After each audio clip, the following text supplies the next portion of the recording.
Hi Long. Hey, how are you? Hey, hello, Joho. Hey, hello. Thanks for inviting me to this interview. No worries. I'm very glad to see you again. Okay, so we're going to have interview today, and it's really informal interview. I'm just inviting some friends and people who I know. I think expert for this building industry community. So could you introduce yourself? Yes, my name is Long Nguyen. I'm from Vietnam originally, but I was educated in the UK. I studied computer science at university. I had a bachelor degree in computer science and a master degree in computer science, where I specialize in computer graphics. I did my bachelor degree at University of Cambridge, and my master degree at University College London, usually known as UCL. And eventually, I started working in the architecture industry. I've always been interested in architecture for quite a while. I decided not to study it because I kind of still prefer computer science and computer graphics, but uh, I've always had an interest in architecture, maybe not as a designer, but as an observer, like a person who just go around and see beautiful buildings, especially minimalist buildings, and being touched by it. I've born in a family where pretty much everyone, except me, is an architect. Both my parents are Wow. architects, and my younger sister, she used to study architect as well, even though now she's become a computer scientist, just like me, even though it's in a different subfield.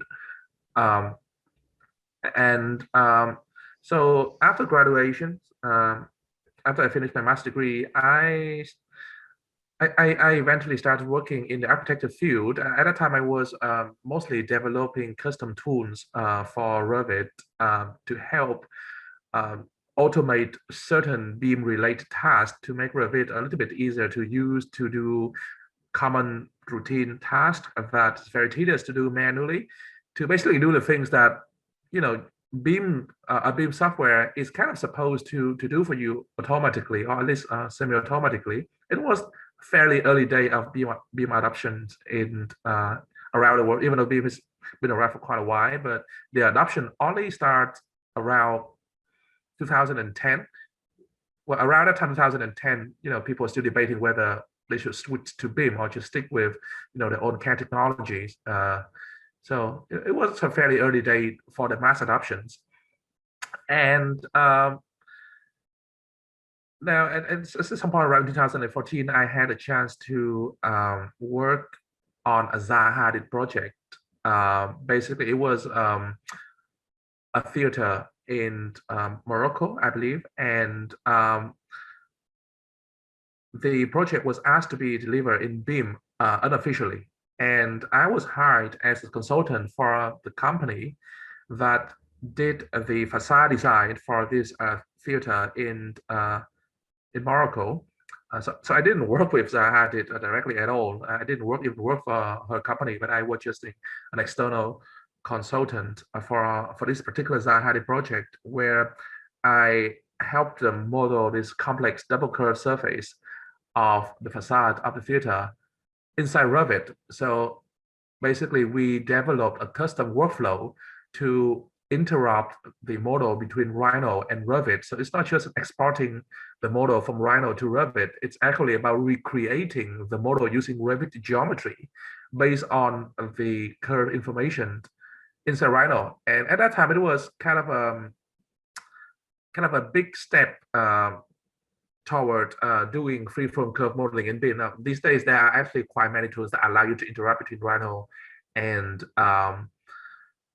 and Revit. Back at that time, we developed our own tools to achieve that. We did not even use Dynamo at the time. Dynamo was like still very early beta, I believe. So we didn't even use Dynamo. We just wrote everything in ourselves to interact between Rhino Grasshopper and Revit.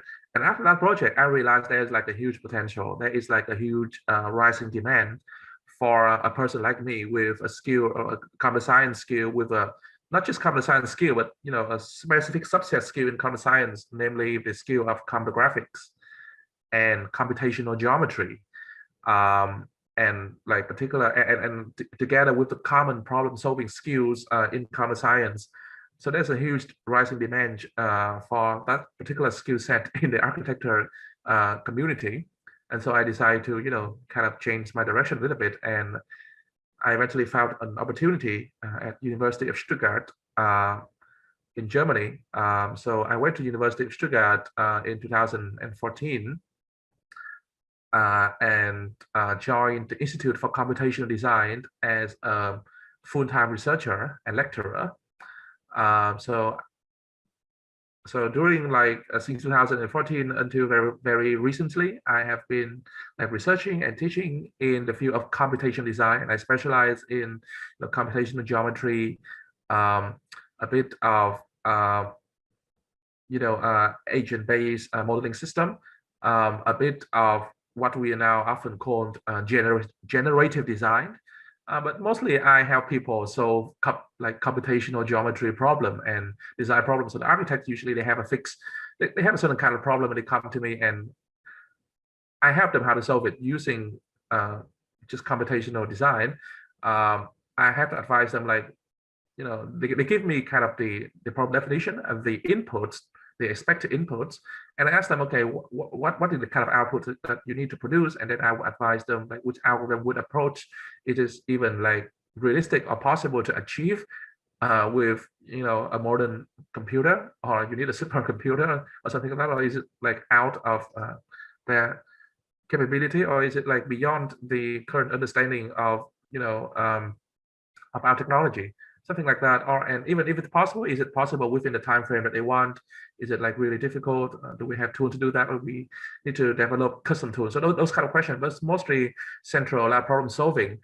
And some other aspect, sometimes it just focus on pure creativity rather than problem solving, but things like that. And I've been also teaching students, master level students at University of Stuttgart, how to program in C# and in Python. We mostly based on the Grasshopper and Rhino platform because the platform is fairly accessible and it has good support for programming and scripting, and it serves as a good platform to teach 3D geometry programming, programming that relates to 3D geometry in pretty good .NET environment, for example. I've also, since 2017, I've also been collaborating with McNeil, especially their European headquarters in Barcelona. I've been teaching workshops with McNeil in Europe. Our workshop basically teach people how to do C# and Python programming in Grasshopper and Rhino, and how to make custom plugins for Grasshopper using C#. We're doing 10 workshops, or I can't remember so far. So we did workshop in Barcelona and also with Simple Rhino in London. And we're planning to do more workshop this year. So even though we have coronavirus this year, and obviously we cannot do the workshop offline anymore, we still planning to do the workshop online. So we have done a couple of online workshops so far, and we're gonna probably carry on probably in early summer this year again with Python and C#. On another side, I'm also collaborating with Autodesk, especially the Dynamo core and the generative design team. I've been working with them since around 2018 as well, where I I have done various things, for example, speeding up the viewport in Dynamo a little bit. I also developed this package called DynaShape, which is heavily inspired, borrows a lot of ideas from Kangaroo for Grasshopper. But this is kind of a very similar thing, but for DynaShape. But for the Dynamo platform, in order to bring the form fighting and the constraint solving capability that Grasshopper user have been enjoying so far, but now DynaShape kind of brought those capability and abilities into the Dynamo platform to the everyday BIM users.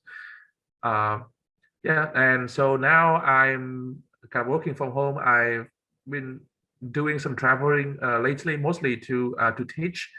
It's a bit difficult and inconvenient to travel this time, but I still enjoy it because this trip allowed me to do some teaching. I teach at university around the world, and I've been to Taiwan, South Korea, Austria, America, London, Barcelona, and uh, this kind of trip has given me like a lot of interesting opportunities, allowing to meet a lot of people, not to mention like exploring the local culture and the fun aspect of the cities and the places that I travel to. So yeah, I certainly hope coronavirus is going to be over soon, so I can carry on travel a little bit uh, more easily. Yeah. Thanks very much for your introduction yourself. I mean, that's how we met also in the workshop in Vienna, Austria. And yeah, it's Corona time. It's difficult to travel, but hopefully we can meet sometime again soon. So you are actually computer scientist with sort of graphic, so to say, graphic engineering or graphic programming as an initial background, and now works many different like companies or organization or institute for the research and teaching. At the same time, somehow computer scientist, now you also working for building industry, especially building information modeling softwares, which is very interesting because it's very rare to find some like a professional computer scientist works for building industry. As far as I know, I have only two person so far I know who actual computer scientists working in the building industry. So I'm very glad that I could make interview with you, and thanks again for attending the interview. And I want to ask you, so a lot of your the introduction already answering how you uh, gain the knowledge and experience in BIM. Yeah. I guess it's also family background. A lot of architects along in your family members also could inspire you, I guess. Then I'll just jump to next question directly. I know you are software developers, so maybe it's not could be not really relevant, but I just want to ask you, what is your favorite software? It doesn't have to be building software, just whatever, and or programming language. And can you give us why, the reason why? My favorite software is Yeah. probably I would say probably Unity because it has a little bit of everything that I Mhm, want in it. It has a very easy programming environment, very accessible. mhm, It has a free version, and also the professional version is also quite affordable. It mhm, has a very good graphics capability, like definitely among the top AAA visual quality. Maybe it's not as comparable to Unreal Engine in certain aspect, especially the optimizations, the graphic optimization. But yeah, it has a little bit of everything. It's also a good tool to teach people how to program in a fun way. mhm, Like normally people program, they don't see graphics on the screen, right? So with Unity, people can learn programming and have graphics output and make games. And among all of the tools, it has the best balance between learning curve mhm, with flexibility and mhm, affordability. Not to mention cross-platform mhm, ability because it can run on Mac and you can also output your games to mobile platform as well. Um, and that kind of answered my second question as well, mhm, like about my favorite programming language. I'm a bit biased here because I'm a C sharp user, so I think C sharp has the best balance between many mhm, aspects. The only downside is that it doesn't have the largest community compared to Python. mhm, So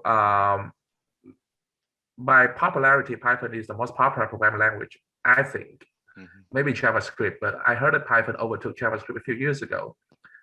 Um, and I use Python as well, but not as much as C sharp. And of course, this programming language have a disadvantage and advantage, but I just pick C sharp because it has the best balance of everything. The only downside is that it's always seen as being too heavily commercialized by Microsoft. and it's not as cross-platform as Python. But I find that the nature of the strict programming languages like type strict programming languages like C# make large-scale software development and collaborations kind of much easier than more accessible programming language like Python, for example. And not just I'm just saying that purely on the programming language, the core features of the programming language.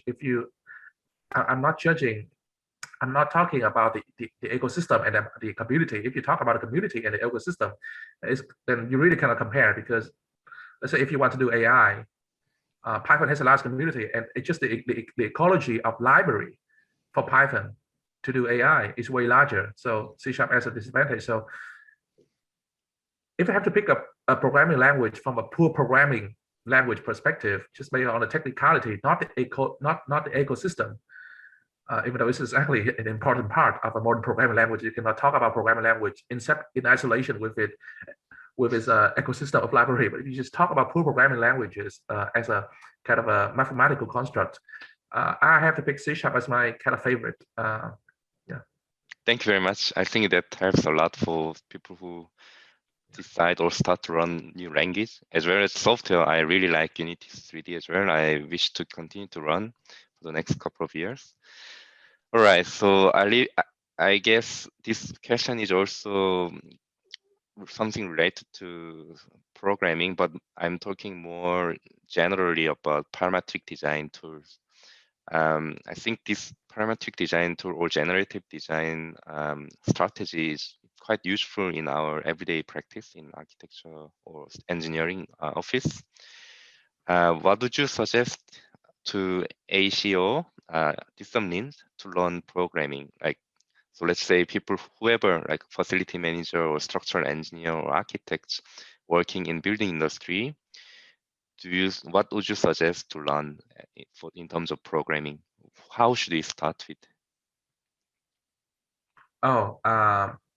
If they just want, like, if some people just want to learn programming in general, even, let's not talk about architecture industry first. So I would recommend probably, well, it's difficult. I was about to say Unity, but C# and Unity is probably not the easiest programming language to start with, because Python is also a good choice. It's just that in order to learn Python, there are many more options, and to learn Python with fun graphics output, then I'm not aware of any direct good options for that, to be honest. If you want to learn Python for AI and for image processing, then yeah, there are many good platforms to do that. I would say, yeah, Python is a good things to learn about algorithm, about concept in computer science, like, what is a list, what is an array, how do you find the largest number in the list?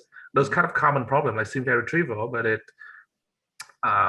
like, so for example, if I have two lists, how do I describe the matching operation between two lists?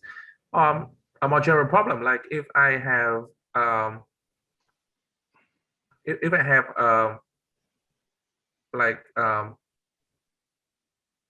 a list of students and a list of teacher with this available time slot, how do I write an algorithm that best match the student availability with the teacher availability, something like that. So those kind of simple, not simple, but not so trivial algorithm is a good way to enter into programming. If you want to learn programming but focused on 3D graphics output, because you are from architecture field and you need visual output in order to make the learning experience more accessible and more fun, then it's either Unity, C# with Unity, or Grasshopper and like Rhino, or the Rhino and Grasshopper platform. Both have good C# programming ability and good geometry library. The advantage of Rhino is, or the disadvantage is that it's not free. There's no free version, so you have to pay, even though the student version is very affordable. I think it's only $200 a euro or something like that. It's very affordable. It's also offer Python programming languages, even though in order to make the Python experience in Rhino learning a bit more fun and less painful. You need to do some extra setup to make the whole Python experience programming in Rhino a little bit better. Um, and the advantage of the of using the Rhino Grasshopper platform is that you have a good free-form curve modeling engine. So the geometry engine in Unity is for game, and it's very fast. It's very optimized for mesh and visual effects. But if you want to do programming with a lot of curve output, like free-form curve modeling output, with a decent mesh modeling capability as well, very decent, then Rhino and Grasshopper is also a very good platform. Apart from that, I'm not aware of any other kind of good platform that strike a balance between accessibility and a good 3D graphics platform. People, of course, will bring up I kind of processing. Processing. But remember, processing is fundamentally the output is 2D programming. So if you want to have 2D output, especially pixel-based output, then processing is really good. If you want to do 3D though, processing is quite limited. You need extra library to do 3D, and in that case, I would rather just go to Unity because the 3D in Unity is just much more readily available, and you can have also like better visual effect as well. Like the graphics in processing, it's just basic drawing. You won't have like fancy, like nice visual effects if you want to make something like something that looks nice visually. Processing, the problem with processing is also is geared toward education, but the problem is that the code editor itself is not as great at the one that you can use with Unity and with Rhino or Grasshopper. The advantage of processing is that the Java, not JavaScript, but the Java engine in processing is actually run quite a bit faster than the .NET C# engine in both Unity and Rhino Grasshopper as it currently is. Cool. Thank you very much. I mean, this question is arising because nowadays in our industry, building industry, many people start to recognize the importance of the programming. So they investing their time a bit, and more engineers also engage with programming and architecture. And female architect or engineers who detached for a while for their child education or some reason, family reason, and they also joining like after a while to back in our in industry, and they also thinking of running programming. Most of them, a lot of them, which is good news. I think it's really promising for the future, and I think your answer just now could give them really good direction how to begin with programming, especially the visual output. All right. What is your perspective on BIM? I know BIM is really broad terms, or let's say it's kind of just idea of digitalization of our building industry. What is your perspective on BIM as a software developer? I think it's kind of an obvious thing and a very natural thing. In fact, I don't think we need to invent a new word for it. Like it's basically just a natural evolution of CAD, right? But basically, I would just call it like computational ad design. It's the most generic term. But then, for, people invent building information modeling. It's just a terminology. Everything at the end of the day is just digitizations and using computer to solve problem or to help solve problem. To help solve the kind of problem that computer does good, and leave the other problem where humans are better to do it, right? So it's just computer aided design in general. And now, so BIM was tied quite closely to Revit and some other platform back in the early day of mass adoption. And now people move on and they have to invent new terms, the generative design, computation design, parametric design, in order to, to distinguish themselves from the broad team BIM. But to me, as a computer scientist, the term doesn't mean much to me. At the end of the day, it's just using computer to help solve some problem. in the architecture field, this is what computer science has been doing. Not just to the architecture field, but to pretty much any other field. They identify the problem where computer is better than human at solving within that particular field, and to solve that problem, they will not try to compete with human in the area where human can do bad. They will just, well, of course, they still keep researching, and eventually, if there's a solution that outperform the humans or partially outperform the human, then the other people will adopt it. But Yeah. it's not like the computer will take over completely the human soon. It's just a natural progression. So to me, BIM is just kind of an obvious thing from day one. And Mhm. if I were, if computer scientists were put in charge of doing marketing, they would have only one term, maybe just the term computational edge design, and they would never invent anything new. They would have parametric design, computational design, but as like smaller term to describe specific effect. But the overall term is just computer edge design. Yeah. It's just Yeah. like to most people who are outside of computer, to them, everything that's related to image editing, they just call it Photoshop. Even though when it comes to image editing, there's so many subfields, right? There's many trends. It's vector graphics, but to them, to the common people, there's only one term. It's called Photoshop. Mhm. Even though that term came from a particular commercial name of a software, right? But it's just a universal term for hey, Yeah. using computer to help manipulate and create editing photos and image. Yeah. Mhm. So this is a new definition from computer scientist perspective about the BIM, and I totally agree with it. So it's just a funny term, but it's something we always did it traditionally. But like other disciplines, especially for software developers or computer scientists, it's very common, say digitalization by using computer. So I think it will be it's present in our industry, but it will be always there in the future, I guess. All right. Um, Back to the again programming question. I know it's no matter what language, JavaScript or C Sharp, Python, any other language we use, C language. The grammar is very important, and I think maybe you could list here the most important key grammar for programming.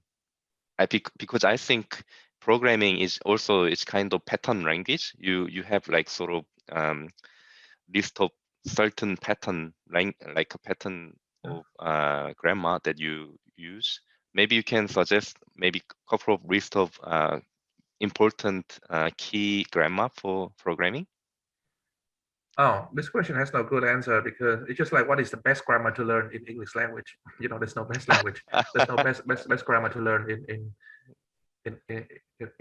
either. Yeah. If you talk about the feature or the concept, then yeah, obviously I can say object-oriented programming, Hmm. typing system, like important concepts that you need to learn in a modern programming language, and other features like package manager, version tracking, versioning system, like the Git versioning system. Those are not grammar. Those are features Hmm. that are important to modern programming practices. Hmm. But in terms of grammars, it of course depends on the programming language as well. Just like English has different grammars than let's say Vietnamese or Chinese, but there's no single most important grammar feature of the language as all. It's just like there's no single most important grammar feature of a human languages Hmm. of a human language Hmm. like English, for example. Hmm. Hmm. Programming is do I think programming is somewhat a pattern language? Of course, there's always pattern. Hmm. It's like pattern is just a word for template, right? But in programming or in a workflow, we call it a pattern rather than a template. Yeah, so there are many things that keep repeating and repeating. Hmm. And as a new beginner learn programming languages, they learn about the pattern, even though the pattern is not being explicitly taught to them. Hmm. If they see it twice or three times and it solve a problem, a specific set of problem, they tend to be a good student will have the ability to generalize it to a pattern. And they realize, okay, even though in this particular example, we write the program this way to solve this particular problem A, but hey, problem B is almost the same structurally as problem A, and it can be solved by using the same Hmm. pattern. And this is what we humans do all the time. We find pattern in mathematics. When we learn mathematics, when we learn human languages, we learn about pattern as well. So for example, if we want to say grammar is about pattern, like, but grammar is talking about pattern within one sentence. Mm-hmm. Uh, and here pattern relates to the pattern that consists of multiple sentences. So grammar itself is also talking about pattern, but it's also a pattern within one sentences. Mm-hmm. In programming languages, grammar is the pattern. It's also in one sentence, but also in a group of sentences. But it's also the word pattern here related to more like a combinations of many statements to form a pattern of solving problem. For example, um, the problem of having two lists of items, each with a preference score, and you try to match them, Mm-hmm. is a very common pattern. Or if you have a list of items, or in 3D computer programming, or in like many architectural design problem, where you have a list of objects, each with a 2D or 3D locations, and you want to identify which one is closest to which one, or which one is more similar to which one. Those are very common problem. The similarity or distance can be just geometric distance, but it also similarity in population in terms of traffic, right? So the problem of identifying the similarity or grouping a lot of objects according to a certain metric are very common patterns that you see in Mm-hmm. programming languages. Mm-hmm, mm-hmm. Yeah, because I'm not very logical person. I would say I'm more artistic oriented, Yeah. typical architect. So when I run even visual programming or text editing programming, I kind of listing a sort of common pattern on my dictionary, let's say library, and I just always, because I cannot remember everything, so I always copy and paste that certain patterns and just trying to connect the logic to script something. I found it's, for like person like me, is more easier to begin with the programming, even though I don't fully understand 100% of programming, but it helps me to do something. At least I can get the tangible result. So that's why I asked this question. All right. Yeah, that goes to next question. So I'm personally building up my library or dictionary of programming, no matter what, if it's visual programming or I don't know, like if it's like even material management for in 3ds Max. I'm just sort of organizing the pattern language for my dictionary. Is that good practice, or do you think is there any tips and tricks for beginners who start with, let's say they just learn looping, like a for loop or while loop, or or if condition, or any Yeah. sort of, is that good practice to sort of listing their own like say template, not template, more like dictionary? Um, for the smaller constructs like single for loop or while loop, I don't think you need to make a library. What Hmm. you want to make a library is the pattern, like the pattern of solving Like a certain kind of function, problem. like a function, or Yeah, but eventually you will do it a lot and you tend to remember it anyway. It's just like when you learn English languages, Mm-hmm. or like human languages, you also realize pattern, right? And you kind of write it down on a small note, but then Mm-hmm. eventually you memorize it with enough practice and you never need to keep that library anymore. Oh, I'm not sure. I've been practicing German for last 3, 4 years. Oh yeah, but like I'm eventually still. when you get to a point where you do it every day, then you don't need it anymore. Mhm, Yeah, but normally I don't have that kind of library because most of the time the common problems that I need to solve, I already have a, you can find a library somewhere. mhm, So in mhm. the modern programming language, in modern programming, the ecosystem that comes with the programming language is very important. Yeah. I mean, this is why programming languages like Java and JavaScript and now Python are so popular because they have a really Features. big ecosystem. Mhm, So like for the AI research community, the ecosystem is on the Python side, right? And for the web programming community, it's JavaScript. Uh, it has been like that for a very long time. mhm, mhm, And it's very similar to the ecosystem on the mobile platform. Like, if you build the first ecosystem and become successful in ecosystem for one particular field, you grow the community and they just stick to it.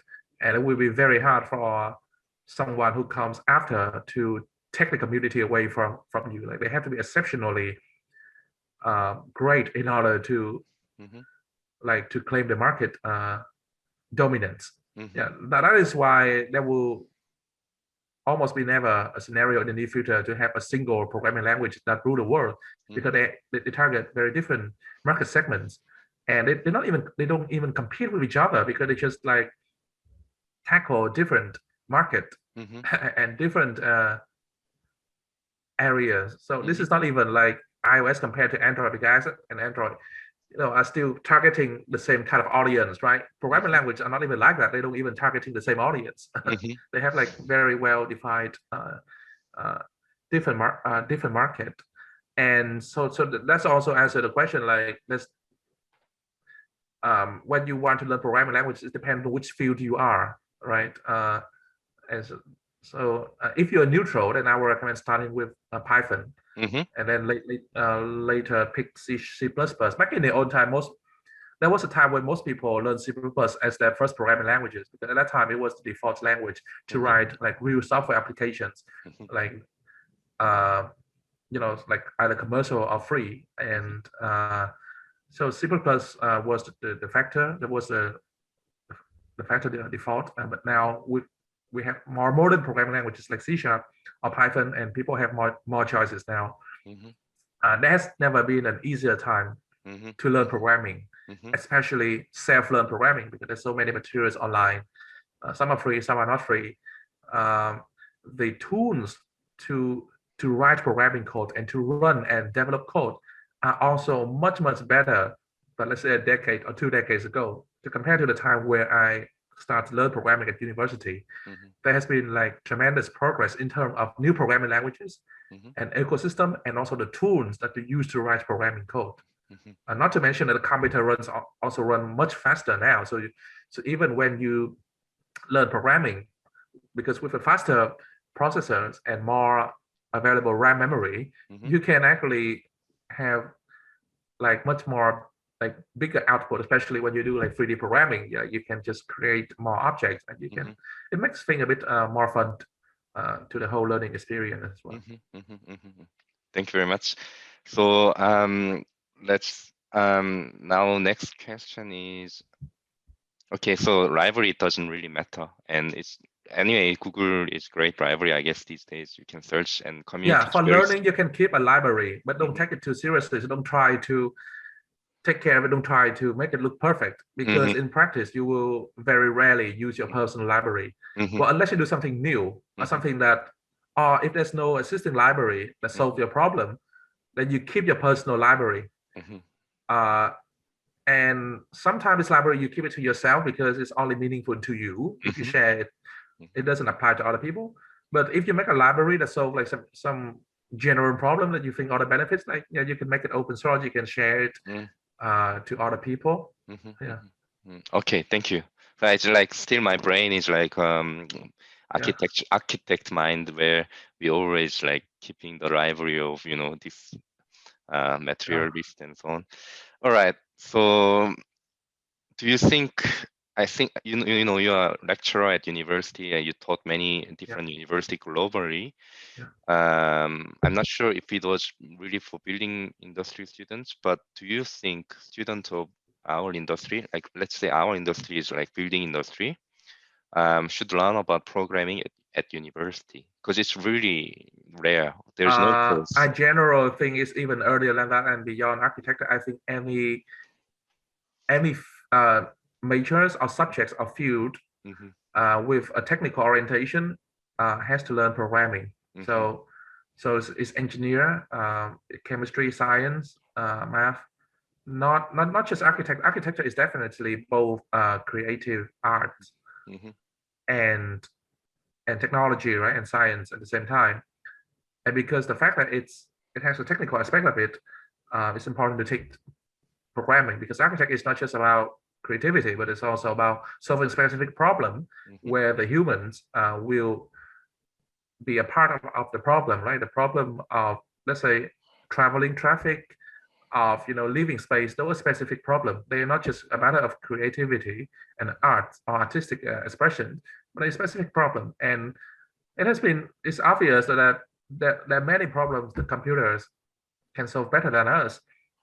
And the reason why you learn program is because sometimes there are no existing tool to do it without programming. So you need to develop your custom solutions, Mm-hmm. and it's just good for your thinking in general. Mm-hmm. I actually also advocate teaching programming at high school level. And of course, not the hardcore programming. Of course, Mm-hmm. I don't advocate teaching C++ at school. Maybe C++ is only for a subset of really high skill students. But so back in their own time, that's what they did. But it's not necessary to do this anymore because now you have so many choices of modern programming languages. You don't have to start with C++ always, you Mm-hmm. know.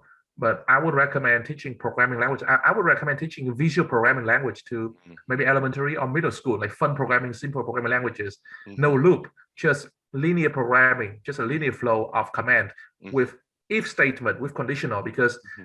probably the first flavor of programming is learn about conditional switching, right? If something happened, then do that. You Mm-hmm. know, it's not about the variable or the number. Those are kind of the obvious part, right? Mm-hmm.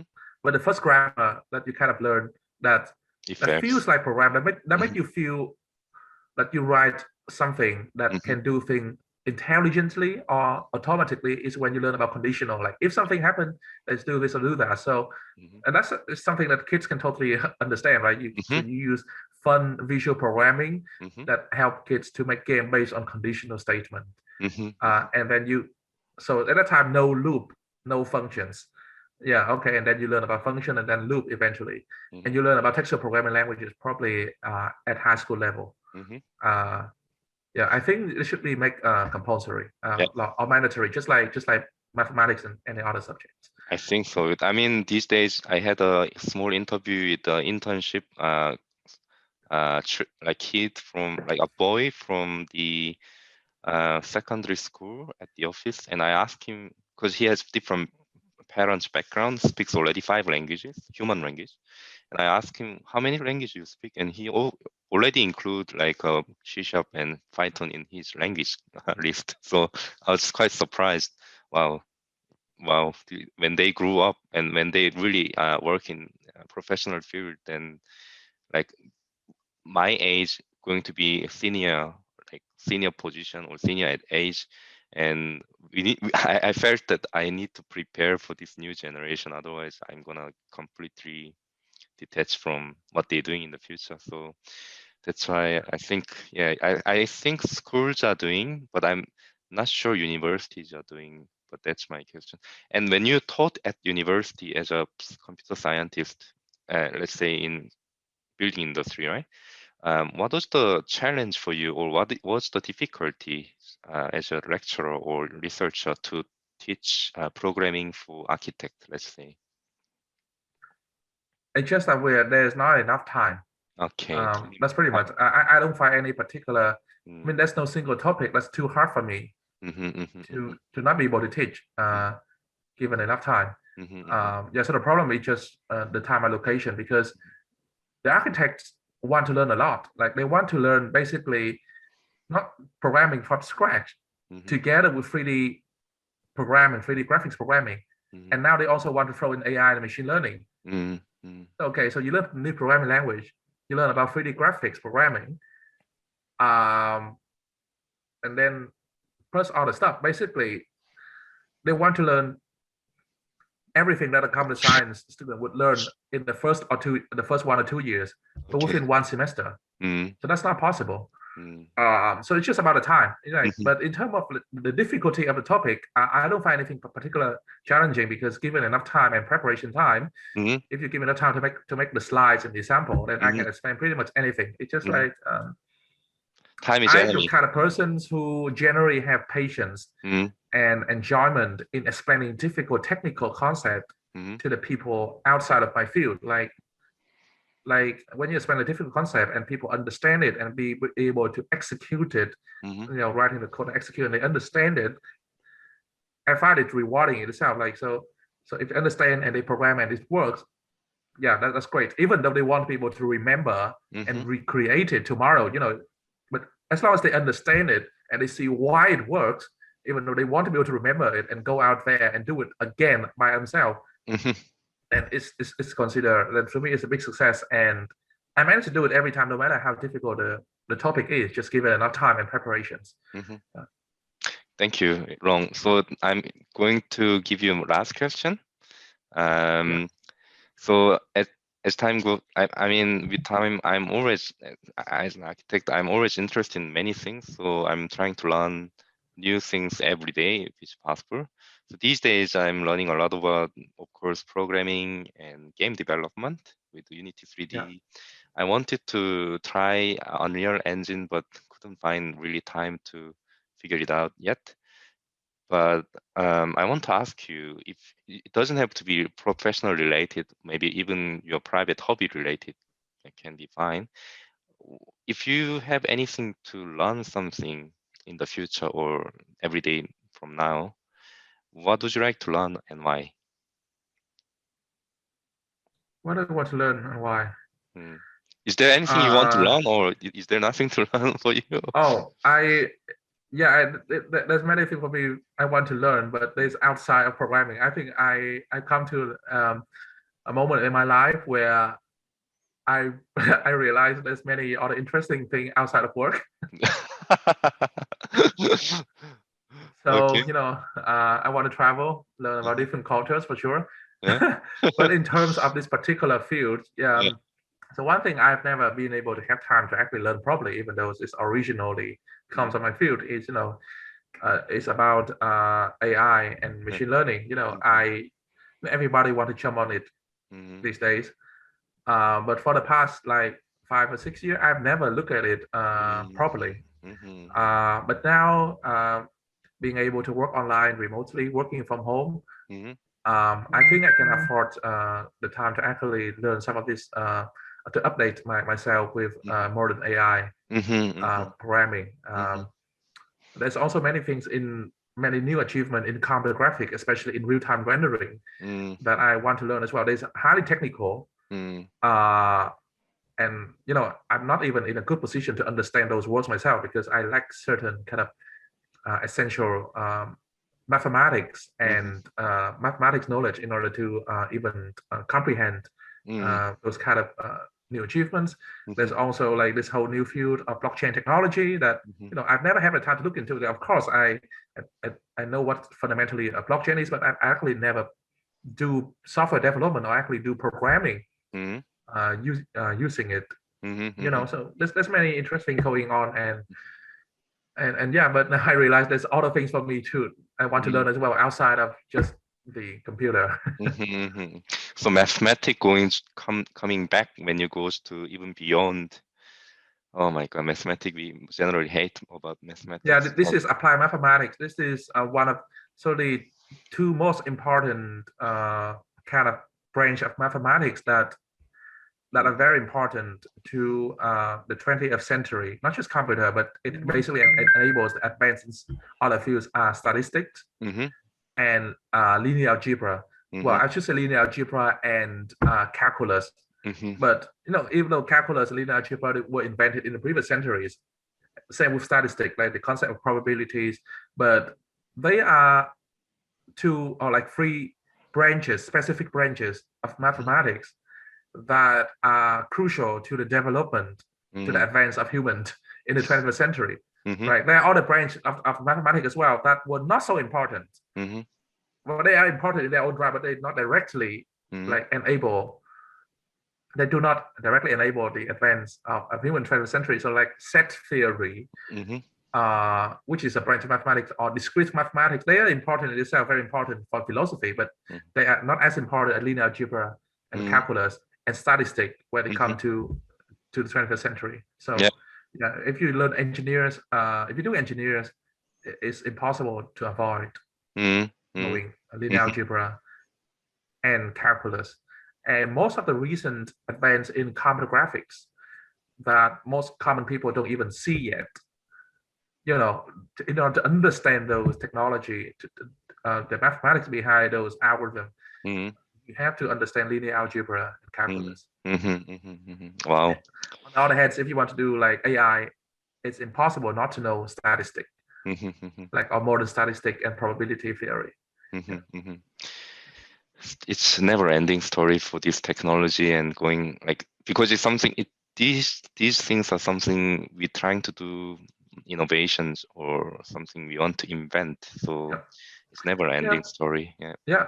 But the best thing is that this is the best time in human history for an individual to be able to learn a new thing as probably the lowest cost possible, Yeah. like ever in human history. Yeah. So yeah, self-learning at this time is fun. Like when I was at high school, there was no Wikipedia or YouTube. Like if you go on the internet to search for material to make a presentation, Yeah. there is not even as there was not even as many available material for you to put together like a nice little presentation. Yeah. Now, kids at high school these days, they have YouTube, they have Wikipedia, they have so much information, pictures and references in order to put together and make a nice presentation. Yeah. So and during the process of going online and finding those material, it's fun and learning. It's quite a learning experience in itself already. Like when I was a kid at high school, there was not much stuff on the internet at that time. That time, compared no. to now. Yeah, that's why like yeah, nowadays I don't know, when I research something, I barely look at the libraries. I mean, typical libraries or book libraries, because the internet is so powerful and there are so many things available. Anyway, the books are also linked to the internet, so that's big things.